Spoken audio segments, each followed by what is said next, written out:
Hey everyone, if you're new here, smash that subscribe button because today we're diving into 3 absolutely terrifying true Easter horror stories. These aren't your typical ghost tales, these are real encounters that happened to real people during what should have been peaceful Easter celebrations. We've got a disturbing church incident, a deadly game gone wrong, and a family gathering turned nightmare. Quick content warning. These stories involve some dark themes, so viewer discretion is advised. If you enjoy today's video, hit that like button, and let's jump right into these bone-chilling Easter encounters. Story 1. The False Messenger. This happened when I was around 7 years old. My family has always been deeply religious, so Easter was practically sacred in our household. Same with Christmas and most other major holidays. Even regular Sundays felt like mini celebrations with how seriously my parents took church attendance. Looking back, some of my very first memories revolve around that old stone church we attended. What I'm about to share was definitely one of those early memories that stuck with me. It was Easter Sunday, which meant the service ran much longer than usual. I didn't mind though. My parents had raised me to genuinely love being there. After the main service ended, there was children's religious education, which our church called faith formation. Most churches skipped this after major holiday services, but ours always continued with regular programming. My parents walked me downstairs to the classroom area like they had countless times before, said their goodbyes, and headed back upstairs to socialize with other adults. Let me describe the church layout, so this makes sense. The main sanctuary was on the ground floor with the altar and wooden pews, while all the children's classrooms were located in the lower level. It was technically a basement, but since the church sat on a hillside, you could enter and exit from that level too. There was this long carpeted corridor with about 15 rooms branching off on both sides, organized by age groups. My classroom was one of the first on the left side. At the very end of this hallway were 2 restrooms, one marked for boys, one for girls. Right beside them was this heavy steel door that led outside. It stayed locked from the inside most of the time, but teachers always reminded us it was there for emergencies only. They constantly warned us never to use that exit because it would automatically lock behind us, trapping us outside with no way back in. Anyway, back to what happened. The entire lower level had been decorated for Easter, and I mean really decorated. Pastel streamers hung from every surface. Paper cutouts of lambs and crosses covered the walls, and there were children's drawings of biblical scenes taped between classroom doorways. Some teachers had even worn those cheap bunny ears you can buy at any store. Honestly, it felt more festive down there than it had during the actual service upstairs. All the kids were in great moods too, probably because everyone knew there would be egg hunts later that afternoon. Normally, I'd wait until class ended to use the restroom, but the Easter service had run so long and I really couldn't wait anymore. I raised my hand, asked for permission, and my teacher excused me. The restrooms were only about 20 feet down the hall, and kids went by themselves all the time. Teachers always said they'd check if we took too long, but I can't remember that actually happening. I slipped out quietly while the rest of my class was coloring pictures of the empty tomb and Jesus' resurrection. I went into the boys' restroom and closed the stall door behind me. It was quiet in there. Those restrooms were pretty old. All I could hear was the soft humming of fluorescent lights and the faint echo of my teacher's voice drifting down the hallway. But as I sat there, I suddenly heard this strange scratching sound coming from the stall next to mine. It didn't sound normal, not like someone moving around or fumbling with a lock. It was this slow, uneven scraping sound, like something metal was being dragged against the inside of the door. Not loud, but sharp enough to notice. I don't remember being scared at first, mostly just confused. I figured it was another kid, so I stayed quiet and finished what I was doing.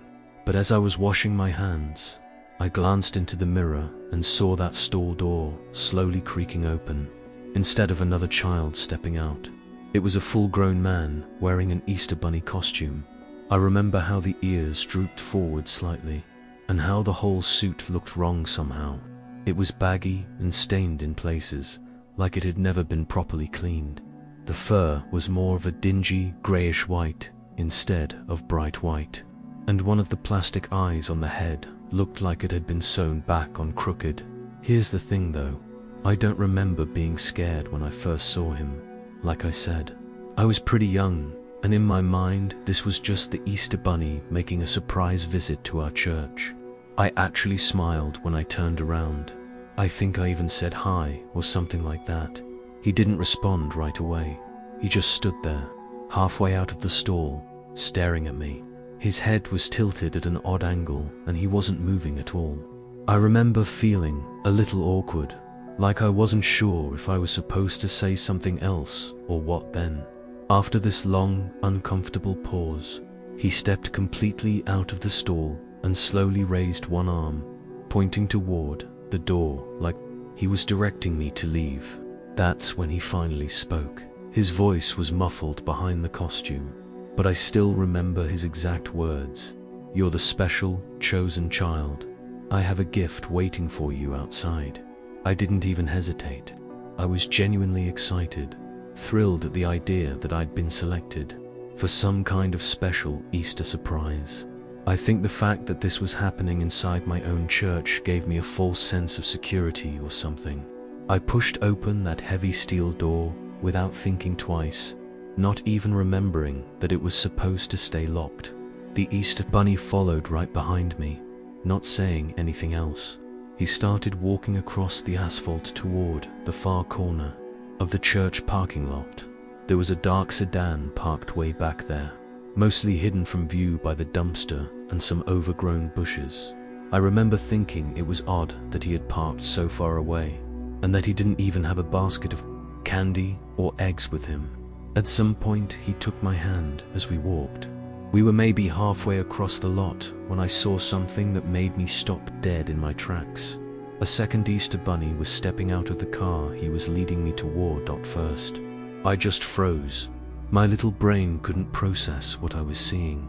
I remember looking back and forth between the two of them, completely confused. I hadn't noticed that car when we first came outside, and now there were two Easter bunnies. Something about the whole situation didn't feel magical anymore. It just felt wrong. To this day, I've always thought of what happened next as divine intervention. One of the teachers, I think her name was Mrs. Rodriguez, just happened to be walking around the church building, probably heading out to set up for the egg hunt or check on something outside. She glanced over at the parking lot right as I was being led toward that car. I'll never forget the sound she made. I've never heard a more blood-curdling scream in my entire life. The man in the costume immediately let go of my hand and sprinted for the car. Without thinking, I took off running in the opposite direction toward Mrs. Rodriguez. Once I was safe in her arms, I turned around just in time to see the car speeding out of the parking lot. I'm not completely certain, but I'm pretty sure I glimpsed another child in the back seat of that vehicle. Mrs. Rodriguez wasn't looking in that direction, but I told her what I thought I saw, and she took me seriously. The next few hours are somewhat blurry. Mrs. Rodriguez immediately alerted the other adults, and police eventually arrived to take my statement.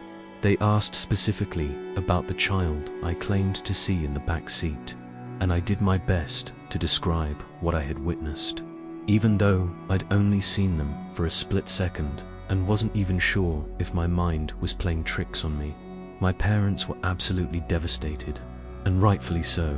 I think my mother cried for hours after we got home. The police followed up with the church leadership, but nothing ever came of their investigation.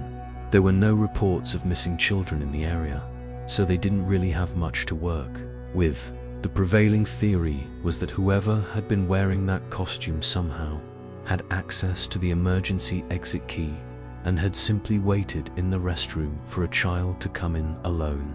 By pure bad luck, that child happened to be me. I still find the whole incident deeply disturbing. Whoever orchestrated that must have been very familiar with our church's layout and routines. Otherwise, they wouldn't have known where to park, where to wait, or even how to escape so quickly. But what frightens me most is that I genuinely believe there was a child in the back seat of that car. It's hard for Easter to come and go without me thinking about this experience. Story 2. The Hunt. I just finished my first year of college, but this story takes place during my senior year of high school. Easter has always been an exciting time for my friend group, but not for the reasons you might expect. We'd long outgrown those childish Easter egg hunts that little kids do, and I honestly cringe whenever my parents make me participate in one with my younger cousins. A few years back, I can't remember exactly when, my friends and I created our own twist on the traditional egg hunt format.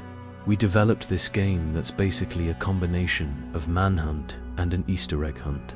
There are 2 teams like in manhunt, but the seekers are also responsible for hiding and protecting several eggs throughout the playing area.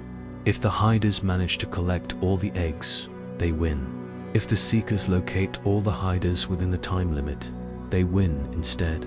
There are some other rules about seekers not being allowed to camp near the hidden eggs and stuff like that, but those details aren't really important to this story.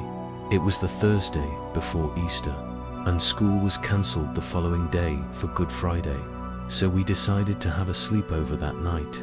The group consisted of me, Marcus, Trevor, Dylan, Anthony, and Sebastian. Sebastian wasn't his real first name. His last name was Sebastiani, but everyone just called him Seb for short. Seb's family had by far the biggest house, so we always hung out there. He lived pretty far out in the suburbs, and his backyard bordered a decent-sized wooded area. Plus his parents were out of town until Friday evening, so we'd have the entire place to ourselves. We were just hanging out in his basement, playing video games, when Dylan suggested we play our modified manhunt game. Everyone was up for it, so we gathered whatever flashlights Seb had stored in his garage. We used a random number generator app on Marcus's phone to assign teams fairly and keep things unpredictable, which ended up on a team with Dylan and Seb. We were the seekers. Marcus and Trevor were hiding. Sub's mom had a bunch of plastic eggs stored upstairs from when his little sister was younger, so we grabbed several of them and headed outside. We'd played in that area many times before, so we already knew the boundaries. The far edge was marked by a chain-link fence, and the other borders were a small creek and the back slope that ran down toward his neighbor's horse pasture. We set timers on our phones, 10 minutes for the hiders to find spots and for us to hide our eggs. Once that time was up, the game officially began. I should mention that the sun had already set, but it wasn't completely dark yet. There was still some twilight remaining. Once our timer went off, we split up to cover more ground. I headed left, into a thicker section of trees, while Seb and Dylan went the opposite direction. I kept my hand partially covering my flashlight, just skimming it across the ground every few steps so I wouldn't trip over anything, but I mostly relied on moonlight to navigate. The game was way more exciting when you actually felt like you were sneaking around. Besides, if one of the hiders spotted a flashlight beam coming toward them, they'd just run away. A few minutes in, I thought I saw something move about 30 feet ahead of me. At first, I couldn't tell if I was imagining it, but then I saw it. Again, I immediately turned off my flashlight and froze in place. Someone was crouched behind a large oak tree up ahead. Whoever it was must not have seen me yet. Otherwise, they definitely would have taken off. They weren't moving at all, like they were trying to stay perfectly still. My first guess was that it was Trevor. He always picked hiding spots close to the seekers, thinking no one would expect him to be so bold. I decided to try to get the jump on him. I crouched down myself and started moving slowly, trying to circle around behind him. When I got close enough, I sprang forward and lunged at whoever was hiding there, tapping them hard on the shoulder and yelling, "Got you." But the second he turned around, I felt a wave of pure terror wash over me. It wasn't either of my friends. It was a grown man with greasy, slicked-back hair and these wide, wild eyes, like he was on some kind of drugs. His clothes were torn and filthy, and he smelled absolutely terrible. I was so shocked that I didn't even realize what was happening. Before I could react, he tackled me to the ground. I screamed as I hit the dirt, but before I could yell again, his hands were around my throat. He was pressing down with all his weight. And in that moment, I honestly thought I was going to die. I couldn't breathe, and I didn't have the strength to overpower him from that position. And then, out of nowhere, he stopped. Out of the corner of my eye, I saw a flashlight beam bouncing off the trees somewhere behind us. One of my friends must have been running toward the sound of my scream. The guy must have seen the light too, because he jumped off me without saying a word and ran straight into the woods, disappearing almost immediately. I just lay there, gasping for air, still too stunned to move. A few seconds later, Dylan reached me, helped me up, and said he had seen the whole thing. I wanted to chase after that guy, but Dylan told me that was a terrible idea. The two of us ran back toward the house instead. Dylan called the rest of the group and told everyone to return to Sub's place immediately. Once we all gathered inside, I explained what had happened while Dylan filled in the additional details. Everyone started talking over each other, but then Trevor said something that made all of us go quiet. He said that before the game had even started, meaning during the initial 10-minute setup period, he had seen two people walking through the trees near where he was hiding. He said they were moving slowly, like they were patrolling or waiting for something. He'd actually gotten annoyed at the time because he thought it was two of the Seekers, working together and breaking our rules. That's when Dylan, Seb, and I all looked at each other and immediately shook our heads. None of us had been walking together, and there was no way any of us could have reached Trevor's side of the woods in such a short time. Anyway, the realization hit us all at once. If it wasn't any of us, then there had been at least 3 other people in those woods that night. 1 who had attacked me, and 2 more who had been moving around before our game had even begun. In that moment, I realized how smart Dylan had been to stop me from chasing after my attacker. He might have saved me from walking straight into an ambush. I told everyone we needed to call the police. I mean, I had literally been assaulted. But the second I said it, Seb cut me off. He got weirdly serious and said, "No, we're not calling anyone." I asked him what he was talking about, and he explained that he was technically grounded, and beyond that, he wasn't supposed to have anyone over while his parents were out of town.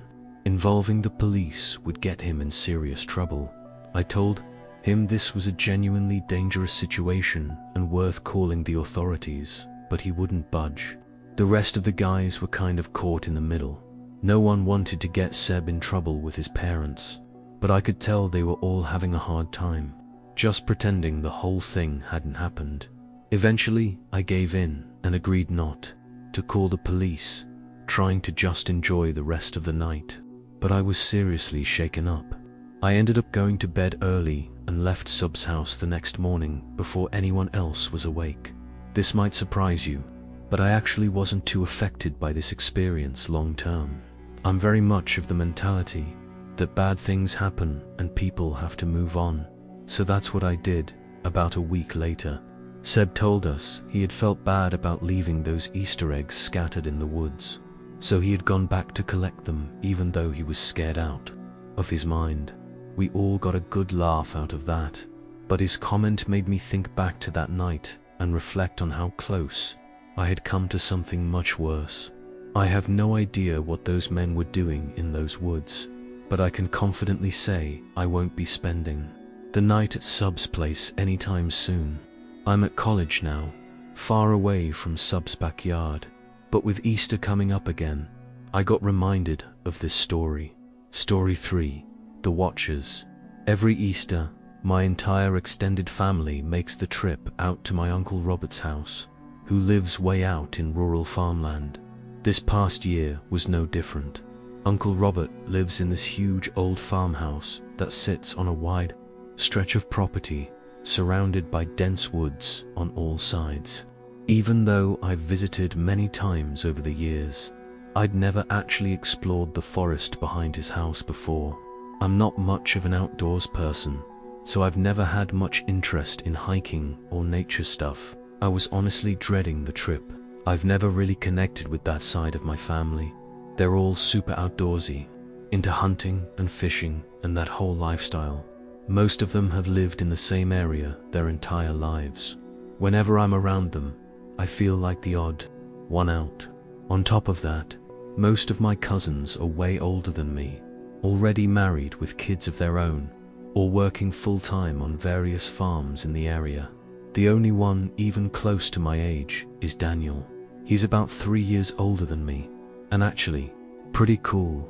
We always end up hanging out together during these family gatherings just by default. He knows I don't really fit in with the rest of them, so he's usually good about keeping me company without making it awkward. We made the drive to Uncle Robert's late Friday night. I'm an only child, so it was just my parents and me in the car. I was exhausted from the journey, so I went to bed almost immediately. The next morning, Daniel and I spent a couple hours in Uncle Robert's basement playing pool. Neither of us was particularly good at it, but it was better than sitting around. Upstairs, with all the relatives, the house was already packed with family members by then. You know how chaotic holiday gatherings can get.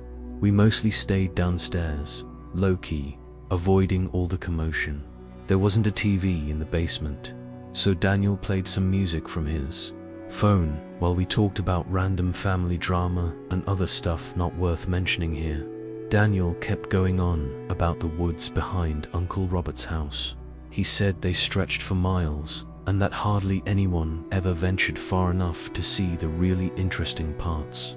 He talked about how peaceful the isolation felt and how beautiful the untouched wilderness was. I mostly just nodded along. Nature talk wasn't really my thing, but he was clearly passionate about it. I'm not sure how, but later that day Daniel convinced me to go on a nature walk with him. Like I said, I'm not an outdoors person by any means, but I was literally dying of boredom, which is probably why I agreed to tag along. We obviously told Uncle Robert where we were going. He's a really laid-back guy and always lets us younger family members do whatever we want, a mentality I wish my own parents shared. Daniel took the lead once we got outside, cutting across the backyard and into the tree line like he'd done it hundreds of times before, which, knowing him, he probably had. The woods were thick, but not completely wild. There was a sort of natural path that Daniel was following. It wasn't late in the day, so I wasn't worried about the sun setting, but the deeper we went, the more I started wondering how we were going to find our way back. After about 20 minutes of walking, I asked Daniel if he was sure he knew where we were, and he just laughed.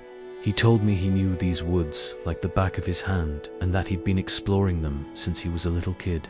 We'd been walking for maybe another 20 minutes when we both stopped at the same time. From somewhere up ahead, we heard this loud thunk, like something heavy slamming into wood. It didn't sound like an animal or someone stepping on a branch. It was repeating, a pause, then another hit, then another pause, and another hit.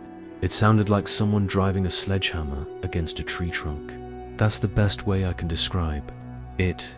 Daniel looked at me, and I could tell he was trying to figure it out too. The sound wasn't super close, but it was loud enough to be clearly audible. He said it was possible that a hunter or logger was working somewhere in there, but even so, he definitely looked a little concerned. Eventually, the sound stopped. I asked if he wanted to turn back, but he shook his head. I could tell he was curious now, and I'll admit I was kind of intrigued too. So we kept walking in the direction we thought the sound had come from, both of us on high alert. We'd only been walking for a few more minutes when Daniel suddenly stopped and held his arm out in front of me. I froze, thinking maybe he'd spotted someone ahead of us, but then he pointed up into the trees. At first I didn't understand what I was looking at, but then it hit me. There were 3 inverted crosses nailed into 3 adjacent trees, way higher up than anyone could have reached without a tall ladder, easily 15, maybe 20 feet off the ground. Before we could even turn to leave, I saw movement out of the corner of my eye. I whipped my head around, and to my horror, there was a person standing there. He was dressed like a woodsman, heavy flannel shirt, thick beard, and this very dark, intense stare. Daniel stepped in front of me, partially blocking me from the guy's view. The man stared directly at me and said, "You shouldn't be here." Daniel immediately apologized and told him we were just leaving, which is exactly what we did. That guy didn't move as we walked away. He just stared us down as we retraced our steps. I could feel my hands shaking. We walked back the entire way in complete silence, and I've never experienced a more tense moment in my life. The 2 of us kept turning around, trying to make sure we weren't being followed, but there was no way to be certain. When we finally made it back to the house, we told Uncle Robert immediately. Like I said, he's a friendly guy and knows all his neighbors. So I got a sick feeling in my stomach when he said no one he knew matched our description of the man in the woods. He asked us several times if we thought we had been followed, and we told him we didn't think so. There wasn't much else any of us could do. Someone suggested arming up and searching the woods, but Uncle Robert wanted to avoid confrontation and didn't want to potentially lead anyone back to his house. So Daniel and I went back downstairs to hang out, and the rest of our relatives returned to whatever they'd been doing, likely preparing for the Easter festivities. That whole encounter messed with my head way more than I let on. I ended up going to bed pretty early that night just to get my mind off it. But because of that, I woke up way earlier than usual the next morning, like way earlier.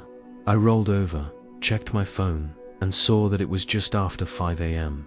The sun had barely started coming up over the horizon, but it was still mostly dark outside. I tried to go back to sleep but couldn't, so I decided to just get an early start to my day. Uncle Robert has a study on the 3rd floor of his house, so I decided to go up there and see if there were any interesting books to read. Uncle Robert's study has this big window that overlooks the entire backyard. As I walked past it, something caught my eye. There was a very faint flickering glow coming from the edge of the woods. It looked like the pulsing light of a small campfire, not a flashlight or anything electric. I stood there for a good 30 seconds just staring at it, trying to make sense of what I was seeing. Curiosity got the better of me, and I needed to know what I was looking at. So I went downstairs and stepped out onto the back deck. When I realized what I was seeing, I had to literally fight back a scream. There were at least 3 figures standing just past the edge of the woods, each holding a small torch. They weren't walking around or moving. They were just standing there facing the house, facing me. I ran straight to Uncle Robert's bedroom and woke him up, telling him what I had seen. Without asking any questions, he grabbed his hunting rifle, threw on a pair of pants, and told me to stay inside. He marched out onto the back deck and scanned the yard while I watched from the doorway. By that time though, those people had retreated back into the woods. Without hesitation, he aimed his rifle up into the air and fired 3 warning shots. That woke up the entire house, and the next 20 minutes was complete chaos. I'll just say, I can't think of a worse way to spend an Easter morning. The whole holiday was kind of ruined after that, and everyone was on edge for the entire day. Eventually, it came time for my parents and me to leave, and I can't say I was upset about it. This was about 9 months ago, and Uncle Robert has since told us that he hasn't seen or experienced anything strange since then. Still though, I would hate to be living in that house, knowing there are disturbed people lurking somewhere in those woods nearby. I'll provide an update if Uncle Robert tells us anything noteworthy in the future.